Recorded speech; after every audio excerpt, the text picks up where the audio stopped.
Hello and welcome back to the Bottom Bins podcast. I'm Connor here with my co-hosts Owen, Connor, and Oren. Boys, this is the first remote podcast. We are not in the studio today. So I think from the start, in case the audio quality is not as good Yeah, as it has been in recent yeah, weeks. But listen, this is the last of our World Cup episodes. We are going to be talking about the final, particularly the aftermath of the final, what's going on after. And listen, first off, I want to get a wee bit of sort of housekeeping done. I want to apologize to everybody at home. I know we said we would have two episodes out last week, but we had an absolute nightmare. Got to the studio nice and early. We were texting each other the night before. Right, boys, need to be in the studio good and early, 9:15. Get the podcast reported because we had a test. And Oren, I'll let you tell them what happened. yeah. So we all got into the studio, got it recorded, 45-minute episode, unreal about the semi final of the World Cup. Went to play it back. The podcast recorded, but the audio didn't. So it was a shambles to tell you the truth. So we do apologise, Yep. but we tried to rectify it. We uploaded our reactions to the semi final up on the Parlay Sports app. So if you've seen that, happy days. Yeah, look, it was it's the first real hiccup we've ever had, and look, once again, look, would like to apologize. We know we said there would be two episodes, but look, sometimes these things do just happen. So I think we'll crack talking about the final. Obviously, Argentina have defeated France on penalties. I have to say, lads, that's probably one of the most crack I have ever seen. Or I'll come to you first. What did you think of that? It was unbelievable. Like you said, one of the best games of football ever. But look, it wasn't one of the best games of football ever until about 60 minutes in. Yeah, Argentina 2-0 up, looked like they were Definitely. cruising.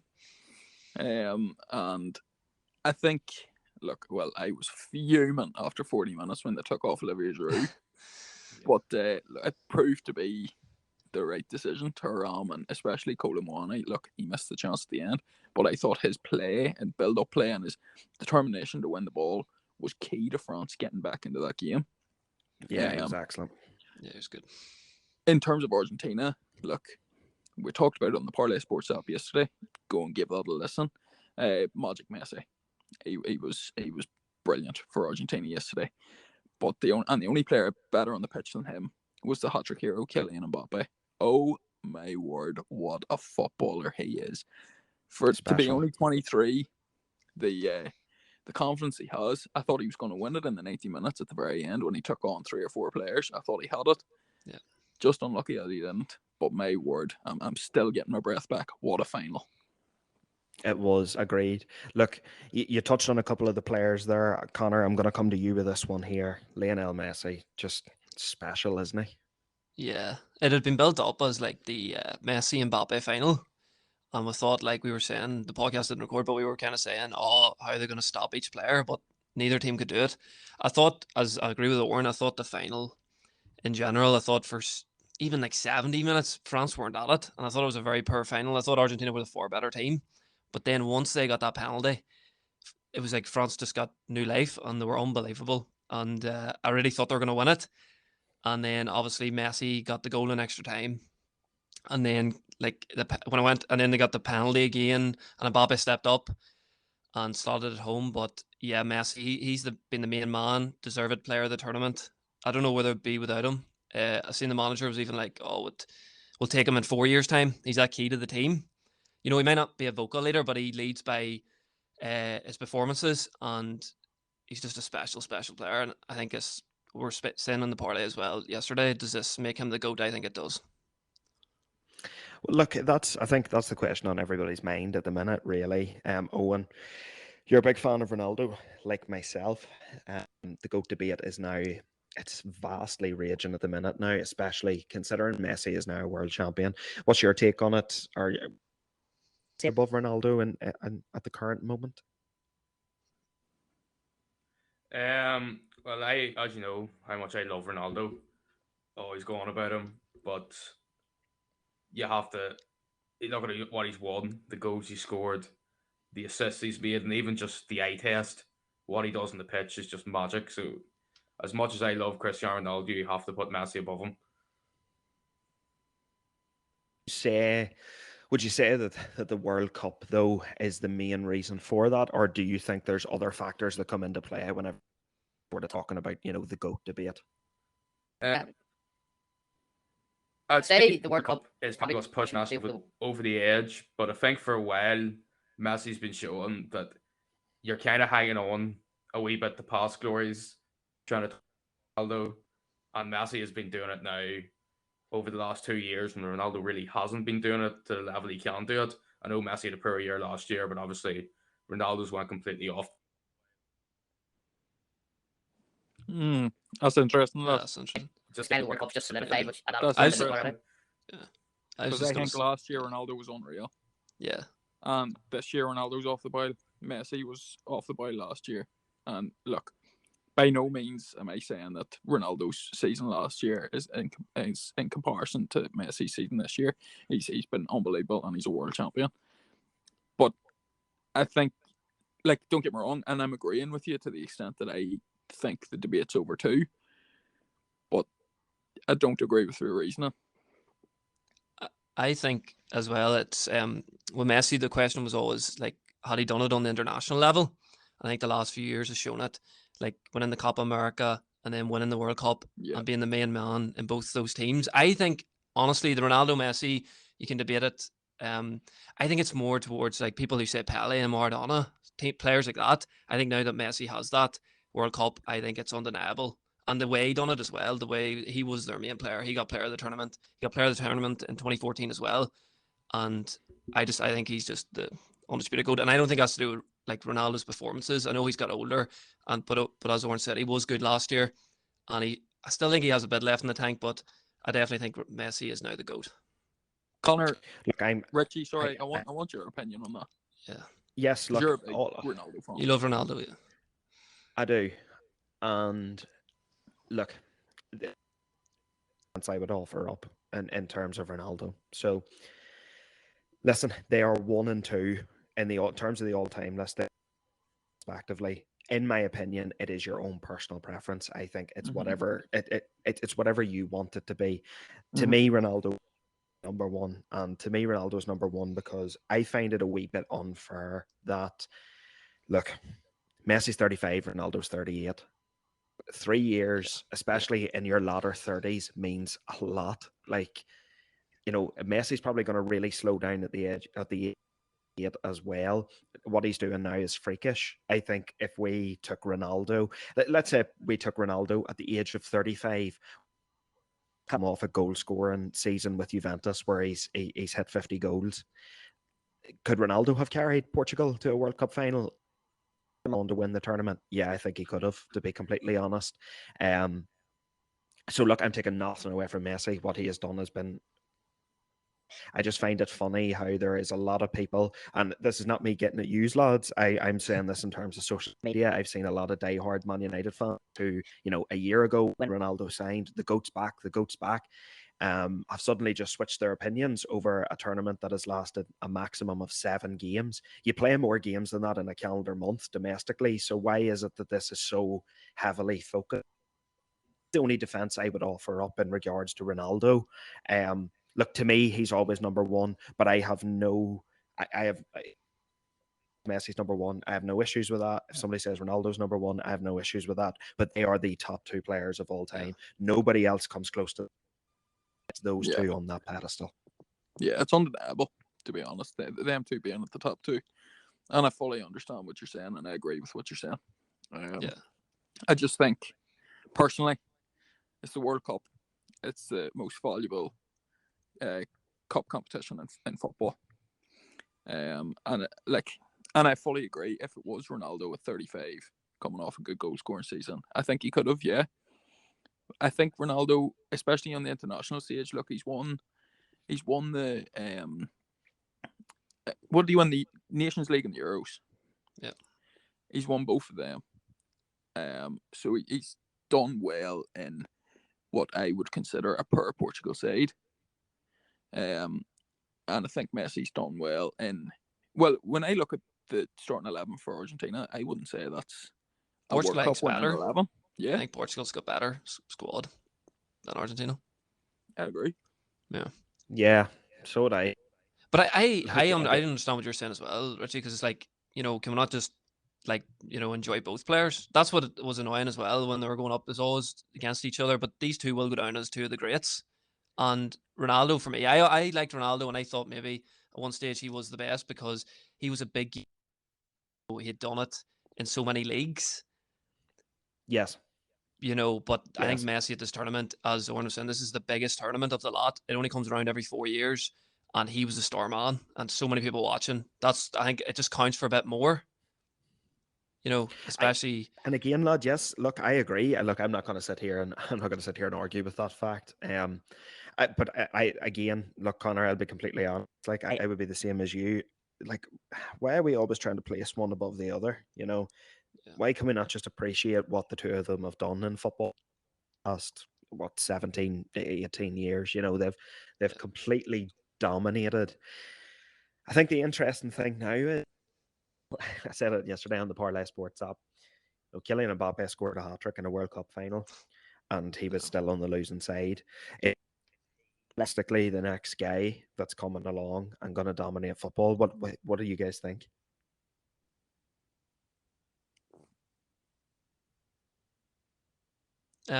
Yeah, I think Mbappe. Yeah, I've seen like he scored like 200 goals and 300 appearances. Like he's only 23, and he has 300 club appearances, and then obviously he's played like 66 caps for France.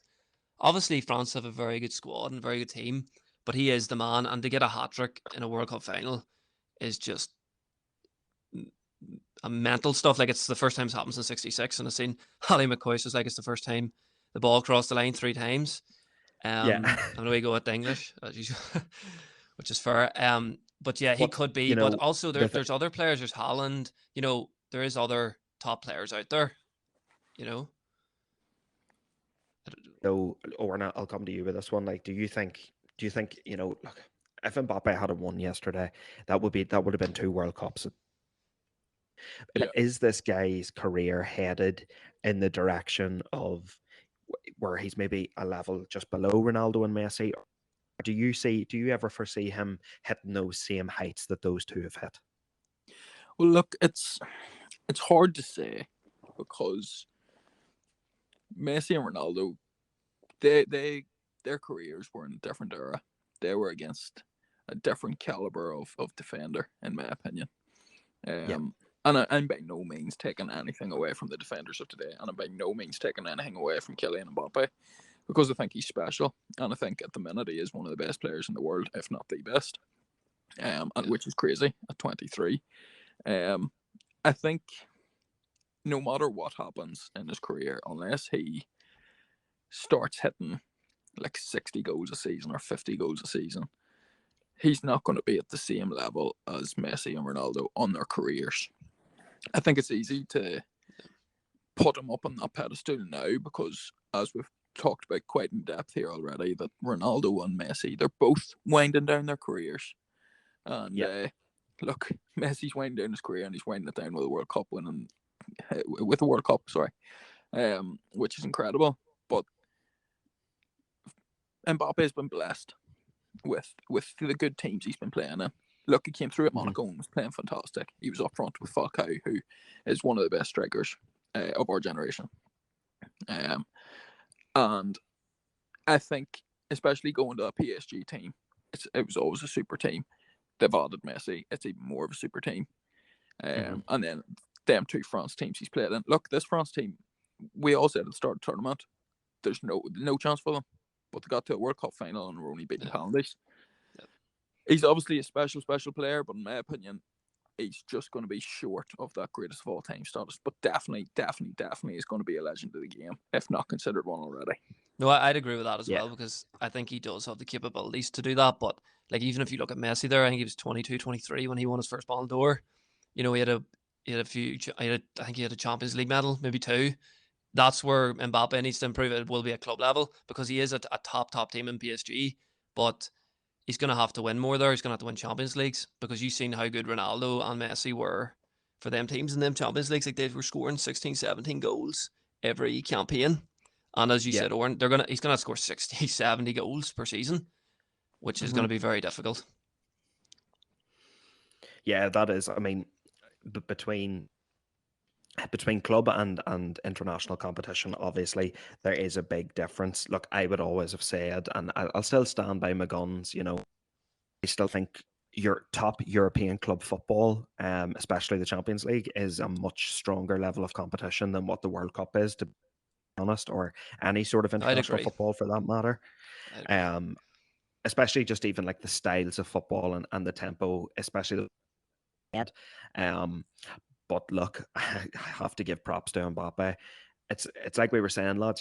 He was not in the game until about the 72nd, 73rd minute, Yeah. but when he came, he completely came to life and dragged France through it on his own.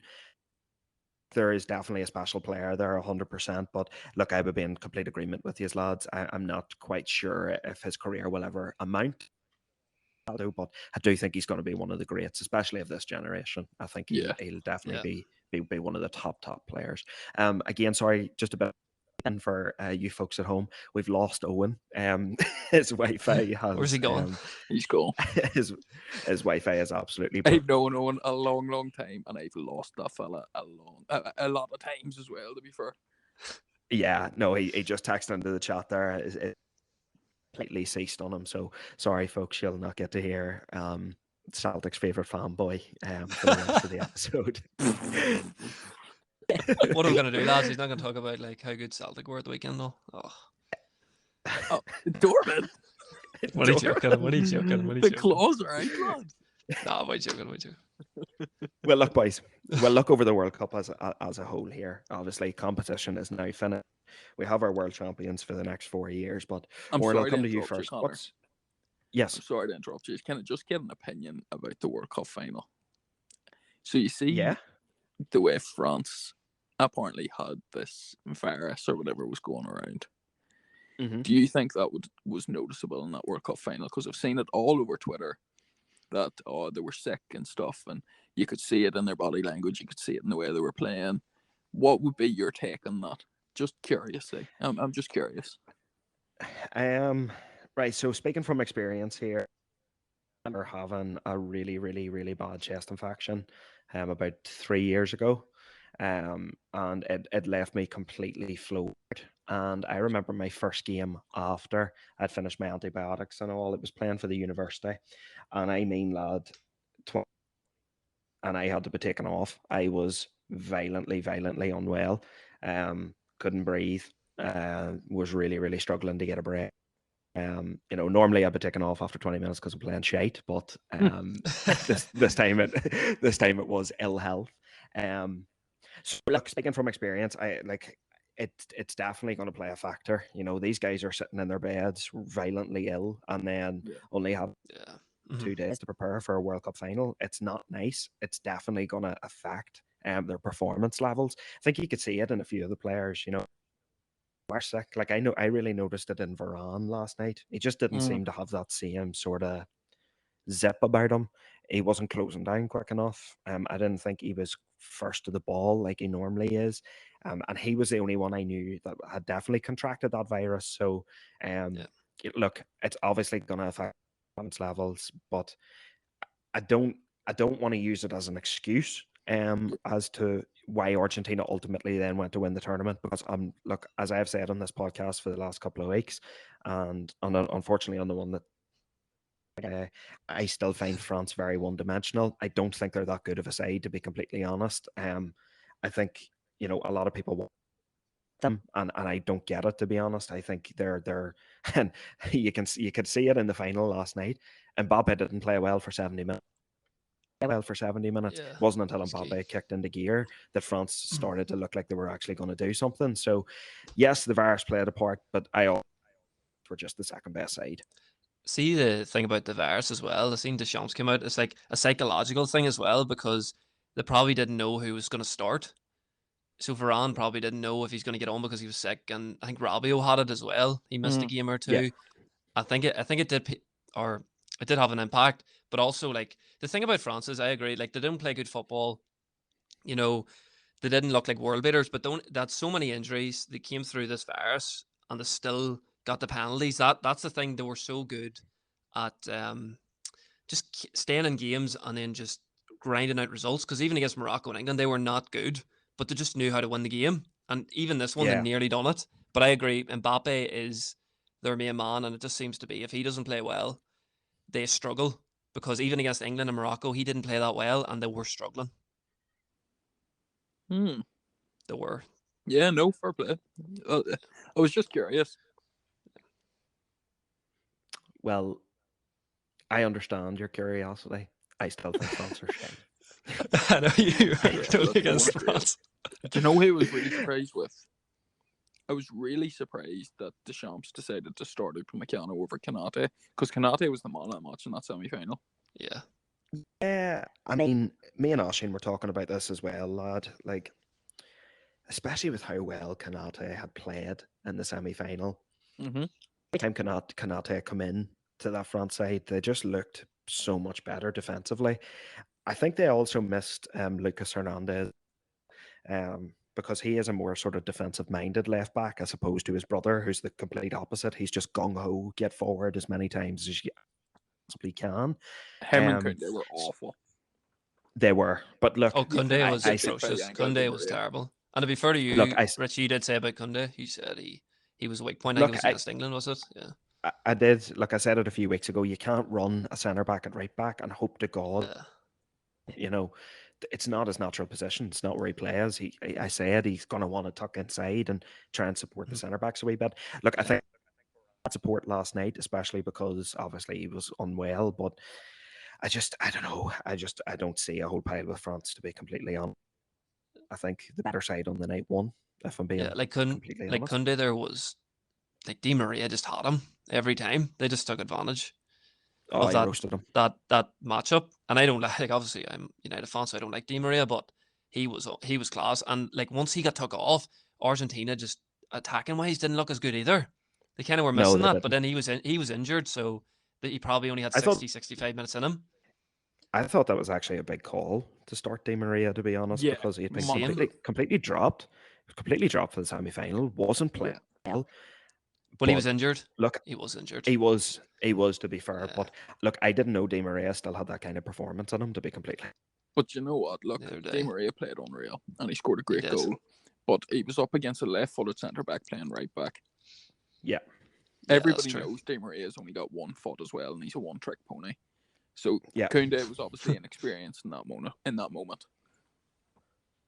Well, can we also talk about the worst World Cup performance of all time, Ousmane Dembele? Oh, shocking. Awful.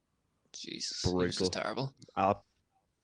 Many people big him up and say he's this and that he's that. He is so inconsistent.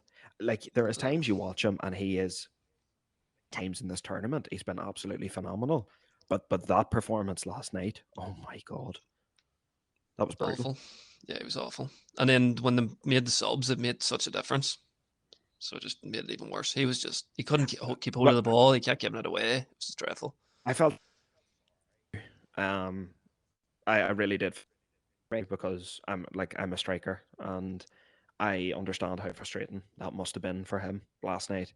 That him being taken off was not his fault. At least if he had missed, 3 or 4 chances and wasn't looking like he was doing, I understand it then. But like, did the lad even get a touch in the game?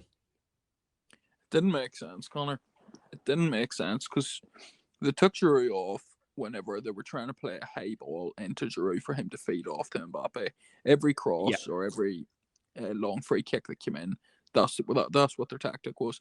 And they done it again whenever even they took him off and they put Thuram on. Look, Thuram's a big fella, but he's not as big as Giroud. Well, he might be. I don't know, but he's not as good in the air as Giroud. And I don't know. They kept trying the tactic that was obviously made for Olivier Giroud, and they kept trying it even when Giroud was off. It took Mbappe to score that penalty, and then a moment of magic with that beautiful volley to kick France into gear. I thought Koeman was good when he came on too, or Coleman, sorry. He was good. Yeah, he was brilliant. Because he took on players, he took guys on, and he won the ball off Messi for the second goal. I thought he was a bright spark as well. I was surprised he didn't get more game time in the World Cup as well, because he is a good player. Like, I know, Ron you know Koeman, what? who knew he still had that. Ron Koeman. I don't even think Coman's that Coman. good, to be honest, lad. I think he played well last night, like, but I think he's pretty But he's playing average, for to be honest. Bayern. Like I think he's a decent enough I player. know, but I mean, I could play for Bayern, lad. If it wasn't for Could you though? that knee, lad, and Aye, lad. that hamstring injury, lad, you'd be there. Yeah, you definitely be there, lad. You'd I have been playing would. for France Look, last night ahead of Kingsley Coman. lad, definitely missed Tony Martial. That's all I'm saying. Don't know, boy. Wouldn't go that far. Maybe Benzema, but If Benzema, Martial maybe was I'd playing probably last night, say more maybe about Benzema. What about that though? Benzema, like he he was retired recovered today. and he retired. He's just fuming because he sent him was home and was he on the he bench didn't actually need yesterday? as much recovery time. No, he never No, went. apparently he wasn't. He was fit to play the entire tournament. Yeah. But Deschamps said no. Yeah, he got rid of him. Right. I Got don't know if that's injured. true, but Right. that's what the reports were. No, the reports are it was like a 3-day injury or something, Yeah. and it was meant to be worse. So he's just like, Strange. all right, go home, and he just never brought him back. Strange that you would leave the Ballon d'Or winner at home, like. I know. We'll move on. Right. Well, look, Yeah. I think I want to get your overall feelings on the 2022 World Cup. So that's us done. Our champions for the next 4 years. Owen, I'll come to you with this one first. How do you think this World Cup's been? Where does this rank among we have seen in our lifetime? For me personally, I tweeted out straight away. This has been the best World Cup ever.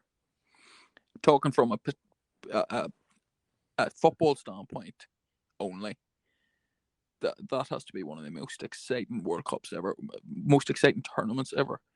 The amount of upsets we've seen, which I know Dorman's going to hate because he just wants to see the good players win. I just want to see all the teams win. best teams in He the final. hates That's all. small teams. Yeah. Oh my God, Dorman hates small teams. You want to hear It's him mad how much I outside hate of them. the podcast as well. He hates them, boy. I know. But no, look, it was the World Cup of upsets. We're seeing some glorious goals, some moments of skill. It had everything a World Cup should have had. And I think if it was in the summer, a lot of people would have said the same, best World Cup ever.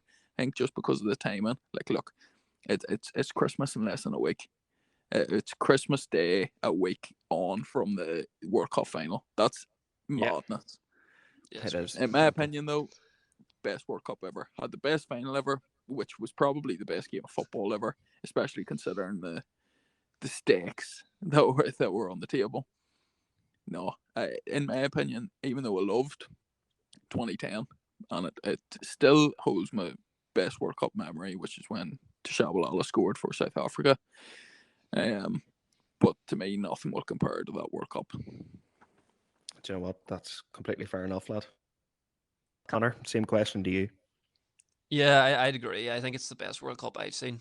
I think it got off to such a slow start, and I think we were just like there were so many boring games at the start, but then once every group, even the match day 3, every group was still there to be won or to get through. And as Oren was saying, I love Shacks, so it was great to see all these smaller teams winning. Aye, you do, lad. I loved Morocco beating Spain. That was my favorite. No, I think as well the final made a big difference because I think it was one of the best World Cups I've seen, but the final just took it over the edge because that is the best World Cup final I've ever seen. It might be the best in history. It was just such a good game. I know for 70 minutes it was a bit boring, but it was so exciting. Even in the 90th, the added time, both of them just going for it, unbelievable. But yeah, even the quarterfinals were decent. The semi-finals were a bit one-sided, but I'd have to agree it's the best World Cup I've seen. And like seeing Messi then, play so well and Mbappe play so well, it just made it special. Like, and it'll always be remembered now as one of the great World Cups, just even because Messi won that World Cup. Yeah, definitely. Look, I both of you. Look, the only thing I would say is for me personally, just South Africa 2010, that just holds a special place in my heart. That's up to be honest. But this World Cup had it all. It had the shocks, we had the underdogs, controversial sort of talking points. Have we ever talked about referees as much? Like honestly, I know the standard was very poor. It made the Premier League look unbelievable. it did. Standard. Like we had it all. Like to be fair, I know like we weren't buzzing to series, but it's ended up being good because there's been plenty of decent talking points. We've had plenty of good moments to talk about. Like I remember way back we were like, there's not really been any standout moments so far. And then it's almost as if from the moment we made that statement, this World Cup has just and it has been every game has had magic sprinkled through it. Um, it's been a World Cup. I mean, we've probably seen now the greatest African side that we've ever seen. Morocco being the furthest team from Africa to ever get into like a World Cup semi final. That was crazy. Anybody really have given Croatia a chance to get as far as they did? No. After the first game, did anybody think Argentina were going to be winner? Probably not. It's just been a World Cup of absolute shocks, and do you know what? Yeah, it's been so exciting. It's been ultimately great to watch, and that's what we do as football fans. We love to watch football. We love to analyze football, and this has certainly been a good one. Yeah, I've definitely. seen a great response earlier from the Sky Sports journalist Dormes Chef. Oh no, sorry, it wasn't. It was Calvé Salaho, and Yes. he was talking about the World Cup as a whole. And at the start of the World Cup, he gave his opinions. Shouldn't have been in Qatar and all this year, which obviously a lot of people hold that same opinion. Not to get into the politics of football, but that's the way a lot of people felt. But he said that it'll go down in history, not because it was in Qatar, but because it was held in an Arabian state. Because Yes. the people, Arabs need football as much as we do. Like, he was saying how he feels, especially in the modern era, that the World Cup's been almost known as a Western Europe tournament because that's always where it's held. Yes. Like 9 times out of 10, that's usually where it's held. And he said it was fantastic for a country in an Arab country to get it because they're so passionate about the football. They love their local teams. They love the Premier League. They love the Champions League. And I agree with him with that there. I think the World Cup does need to become a World Cup rather than Yeah. the stigmatized Western Europe and the odd time being in Africa or the odd time being in Asia. There needs to be a talk about that generally. I agree with him. It shouldn't have been in Qatar of all places, but there needs to be a chat among those at FIFA about having the World Cup in more diverse areas. Yeah, I think that's very well said, lad. Yeah, definitely. And again, I don't think anybody could really disagree with that. At the end of the day, it's the World Cup. It should be for. Um, so I could again very well said. Completely agree. That's the way it should be. Yes, obviously we have our it being in Qatar, but that's not our place to say. Really, we're just here to analyze the football. Yeah. Look, I want to come to you as well. The best players of the World Cup. Who ultimately do you think has stood out the most? Three, Connor. I'll come to you first. Who's been the top three players at this year's World Cup? Well, Messi obviously was unbelievable. Definitely has to be won the player of the tournament. I'd say him because 7 goals, 3 assists, key player throughout. Scored in every stage of the knockout and then scored in the group stage as Yeah. well. He's the first Yeah. player to ever do that. First knockout, scoring every knockout stage. You'd have to go Mbappe as well. 8 goals. I think it's like Muller or something was the last one to score more than that in a World Cup. Like Yeah. and he's got like something like 12 goals in 14 games in a World Cup, and that he's 23. Mental. Um, third best player. I think I was actually going to say Griezmann maybe, but I think in the final he was just so poor. Mhm. I'd probably go for somebody different. I'll go for Amrabat. I thought he was probably one of the best midfielders in the World Cup, and honestly, I didn't know who he was before the World Cup. I knew he played in Serie A a bit, Fiorentina, but he was just unbelievable. Like I seen, he regained the possession the most times in the World Cup, and even going forward, he was a huge help. And even that tackle on Messi or on Mbappe, sorry, will be iconic. Like, it was just Yeah, unbelievable. it will. They would It be my definitely top will. three. Yeah. That's fair. I want you to give me three different players then. Yeah. I was thinking the same players, kind of. I didn't want to say Messi. just because everybody knows Messi was unbelievable. My player from Argentina has to be Emi Martinez. Look, I Yes. don't like Emi Martinez. S- I'd go as Same. far as saying I hate him with a passion. I do too. I hate his But, That's habits. fair. Yeah. Totally fair. Look, he's a phenomenal goalkeeper. His dark arts for penalty taking is fantastic. He knows how to get in the opponent's head. We've seen it with Tchouaméni. I thought when Tchouaméni went up to take that penalty, there's no quabbles on him. Absolutely no chance he misses. When I seen his face, I was like, there's no chance he misses. Yeah. But Martinez done it, and he came up with crucial saves, especially in the final, like in the 123rd minute. That save against Colomwani. I remember when I was watching it, and I was thinking, as if Moani's hit that straight at him. He didn't. That was Mhm. going into the bottom corner. That's Yeah, an it's a good save. unbelievable save. Oh, So Emi crazy. Martinez is my player from Argentina. Bruno Fernandes, a bit Mhm. biased, because I'm a United fan, but he was influential to Portugal. Look, Portugal didn't live up to the expectations, in my opinion. They should have done a bit better. But Bruno Fernandes, every single game was phenomenal. Absolutely phenomenal. Portugal's Um, best player. Oh, by a mile. Yeah, he was the best He was player. influential in every game. Yeah, and when you've Cristiano Ronaldo in your team and you're being the best player, you're obviously doing something right. Even in Ronaldo's form and age, you're doing something right if you're outshadowing Cristiano Ronaldo for the national team. A third player. Look, there was a lot of standout performers. Kind of a bit struggling here because you told me to pick someone different. I was going to say Amrabat because I thought he was going to say. I thought Dorman was going to say Griezmann. Well, why don't you go for your why don't you go for your favorite striker at the World Cup? Because he was still good. True. Yeah. Look, I know he was good. I know he was good, but I expect that from Giroud. I expect that. Alvarez maybe.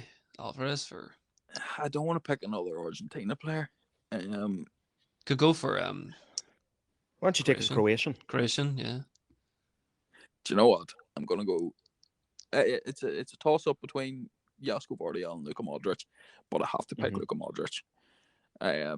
In his age, how a man of his age is able to run up and down the field, be absolutely everywhere, be so crucial for a team that, in my opinion, is aging and really overperformed. Like, I didn't think that the Croatians had it in them to get a third place finish. When they were celebrating their third place finish, you would have thought they won the tournament. It was such an amazing achievement for them. So yeah, Luka Modric, he's going to be my third pick because and no matter where he plays, whether it was at Spurs, or Madrid, or for the national team, he is influential, and he's just one of the greatest to ever grace a football pitch. Like it's mad Can't at like argue. that age as well. Like he played like 120 minutes against Brazil.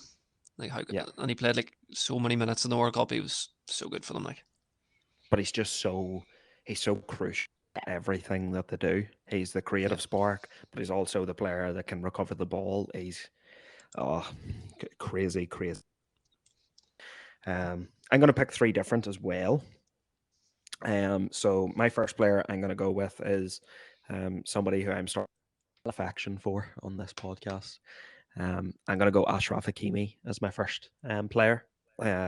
Just thought he had a phenomenal tournament. I have felt he's been the best right back in the world for going on 2 years now. And I think this tournament, like I keep saying, I'm just so glad people got to see him on the world stage and see what he has to offer, both attacking and defensively wise. I think a lot of people heading into this tournament maybe knew about Hakimi being a barnstorm, always got forward and always looked to score goals or assists. But I think people just don't realize just how good defensively he actually is as well. I'm gonna take him as my first player. As for my second player, though, I'm gonna take a Vadriol from Croatia. Just think he had a very, very good tournament. There was a reason Chelsea were linked with 80 million summer. I think that's maybe going to be upwards of about 100 million now, realistically, if anybody wants to get him. Just thought he had a fantastic tournament, was so far and away probably the best centre back at the tournament, in my opinion. So I'm going to go with second player. As for my third player, though, it's Have to tough. pick someone from the winning Otamendi, team. lad. Have to pick someone from the final too. Ooh, I would say from the winners. winners. Alvarez, maybe. Ooh, Alvarez, I it's think. tough. Eh? Or Enzo I'm Fernandez. gonna go. Enzo Fernandez. Yeah, that's No, good. I'm Yeah. just think he was phenomenal. You know, this is a guy who, like, he plays for Brighton. No disrespect to Brighton, but like, it's not as if he's playing for a world beater. And he's come in and he's stepped in amongst some of Ball's biggest. So, I can foresee him getting the move. But he was just phenomenal this tournament. I think, you know, even when Messi does decide to step away, I'd say the number 20 will soon turn into the number 10 for Alexis McAllister. I agree. And he's Brighton's first ever World Cup winner. Like, his next game is Charlton in the Carabao Cup. I don't think he'll make that one, lad. I don't think he'll he be will either. celebrating. I think he'll be celebrating in Buenos Aye. Aires. He'll be too pissed playing that game. Yeah. He was Also, fantastic. Though. I just wanna mug off Jimmy Carragher for a second. Lisandro Martinez couldn't make it. He's now a world champion, so Man United have a world championship centre back partner. Only one of So two clubs that's in the world to have that. exactly. So let's maybe not Jimmy Carragher. Let's maybe tone it down on the Man United back criticism, because do Liverpool have world champions? No. What's that? No. Okay. Oh, right. Okay. Sorry. Hope you're enjoying the pod, Jamie, mate. Poor Jamie's going to switch I off hope now, he- lads. No. I hope he's not enjoying the pod. He can't stand Jimmy Carragher. But look, anyway, lads, listen. Let's I hope want to you're not get. working with him in a couple of years. I'll be horrifying, lad. Used to together at Sky working together. Brilliant. Oh dear. Look, I want to get, but before we wrap this podcast up, I want to get Oren. What's your favorite moment? Favorite moment? Difficult. Well, not necessarily one particular moment, but my favorite part of the World Cup was seeing Morocco's rise to success and their progression to the semi-finals. It was phenomenal. No one expected it. All of us in the predictions in the first World Cup episode, we all said Morocco's finishing either bottom or third in the group. But none of us had them to go through. They defied all expectations. Every single week we said, yeah, it's one step too far, Morocco. It wasn't. They got the World Cup semi-final. And I love them feel-good stories. Again, Dorman. I know you hate them, lad, but that definitely wasn't my favourite part, lads. yeah, Morocco getting to the semi-final. First African team to ever get as far in the World Cup. It's a monumental moment for African football. And fair play to Morocco. That's my World Cup moment. Yeah, look, I don't think there's a whole lot of people would argue on that, Oren. It was a special tale. Connor, what about yourself then? What's your favourite moment been of this World Cup then? That's a good question. The easy answer would be like watching Messi lift the trophy, but probably actually, and you're gonna laugh because it's an underdog story, but probably like Saudi Arabia beating Argentina. That was just madness because no one was expecting it, and that was like a good start to the tournament. I know the start was kind of boring, but that was like I think that was one of the biggest shocks because it kind of came out of nowhere, and they were 1-0 down. And they beat the world champions. They actually beat the world champions. And Argentina had been unbeaten in 35 games or something like that. So that was just, I had to be the number one. Because even the celebrations and all was madness. And it just came out of nowhere. Yeah, it really, really did. And that's Argentina played 7 games at this tournament, won 6, lost 1. Their only loss came to Saudi Arabia. Crazy. Absolutely. Credit to them is right. I think for my moment of the World Cup, it's tough. I'm actually going to go to group game. See that last sort of round of group games where I think was there like 2 or 3 where all 4 teams could have qualified at one point. Yeah. Like, that's just madness. That kind of thing is complete drama. You know, when I was like, oh my god, that's mental, absolutely mental. We were down in Dublin. We were going to see Scooter, and we were watching, and like we were in the apartment in Dublin, just screaming, going mad, like cheering on South Korea. It was absolute. To me, I think that's probably going to be my favorite moment from the World Cup is South Korea getting through that group stage. Yeah, That the pure Germany drama for it. that Germany group was mad too. At one stage, Germany and Spain were both out, Yeah, and then it switched. It was just craziness. yeah. It was sheer madness. Well, look, lads, I think that'll probably do it for this one. To be honest, the first remote podcast, then, lads, bit strange, like, isn't it? It is a bit strange. Bit I weird. definitely prefer being in the studio. So we do apologize for any kinks that do happen in the next few episodes, because with the festive period and all happening, it'll be a while before we're up in the studio all together again. Yeah, well, look, I'd say we'll probably not get up into the studio together till maybe the end of January. So, unfortunately, folks, you're just going to have to put up weeks until we can get back into the studio. So, Yeah. as for the upcoming things, then, lads, we have Premier League obviously returning on. So we will Exciting. have a Exciting. podcast. We will have a podcast out after those rounds of games.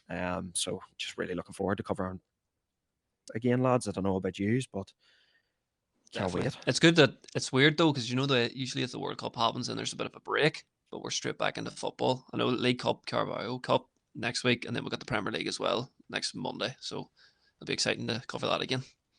Yeah. So again, just keep an eye out for them. Look, you can find us again on YouTube, Spotify, all the top podcast apps, Pocket Cast, Apple Podcasts, Amazon Music, all that good stuff. You can find us over there. If you are watching on YouTube, please hit the like button and share. If you're listening on Spotify, give us a follow. If you're listening on Apple Podcasts, give us a follow. Just share. Folks, because that's the best way that we're getting our exposure at the minute is Yeah. from you guys sharing things on social media. Once again, find us in the Parlay Sports app. That's on the Apple App Store, PRLY Sports. Come in, join in the conversation. You make quick videos talking about topics that you want to talk about. You can invite people to your conversations.